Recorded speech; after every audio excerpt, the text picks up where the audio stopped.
I was home alone late at night, a long time ago, and I was watching a football game on television. And I got real hungry, and so I did what all hungry, lonely men do for food late at night. I didn't scarf down a bag of nachos. I ordered a pizza and a 2-liter of Pepsi. Now, this was a good football game I was watching.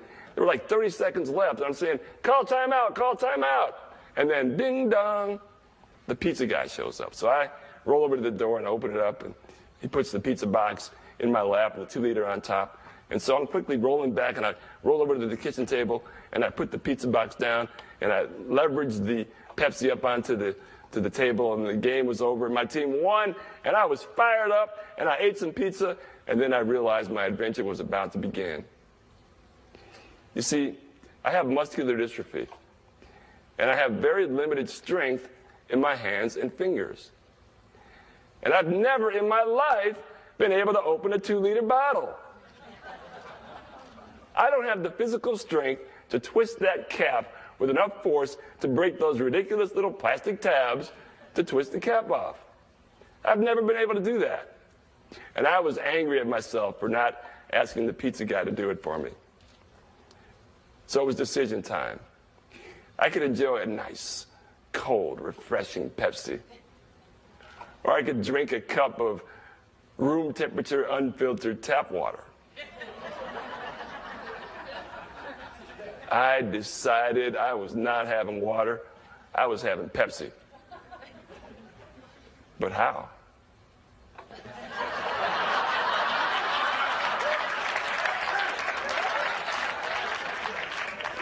And then my mind drifted back to 8th grade science class.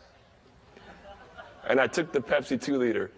And with all my strength, I got it up onto the kitchen counter, and I turned the water on until steam rose from the hot flow of water. And I was able to get the cap underneath the flow of water because heat would expand the molecules. Right?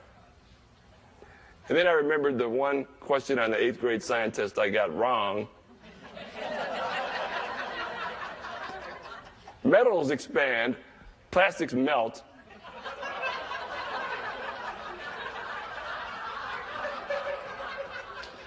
I was fresh out of Bunsen burners. I was determined at this point. I mean, it's 11:30 at night. What am I going to do, knock on my neighbor's door? Bam, bam, bam. Hey, Bob, you awake?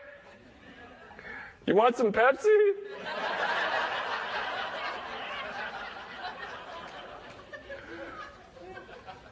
What I needed was leverage. I needed more leverage to twist that cap off. And so at that point, I turned into MacGyver. I collected all the things I needed: a drumstick, some scissors, and some duct tape. And I spent the next half hour carefully designing and crafting this mechanism that would allow me to use the drumstick through a loop in the tape to twist the cap with enough strength to break those tabs and get my Pepsi open. It took about 45 minutes to design this thing and get it carefully constructed and everything. And when I was done, I knew it was going to work. I even thought about getting a patent for this thing, okay? So I laid that 2-liter on the kitchen table, and I grabbed that drumstick, and I twisted it with all my strength, and all my might, the tape snapped off the cap. And now I was absolutely determined. I was furious. It was game time. I was not having water. I was having Pepsi. Water was for wimps. I know you've all been there with me, haven't you, in some way? In a sense, you being here at this conference is an example of that. You are here because you are thirsty for knowledge and resources to help build your speaking career. You want to leave here with that refreshing sigh of satisfaction that comes when you're refreshed. I'm going to give you some resources that will help you, because I know you want to know how I opened that Pepsi bottle and how you can open the Pepsi 2 liters in your life as well.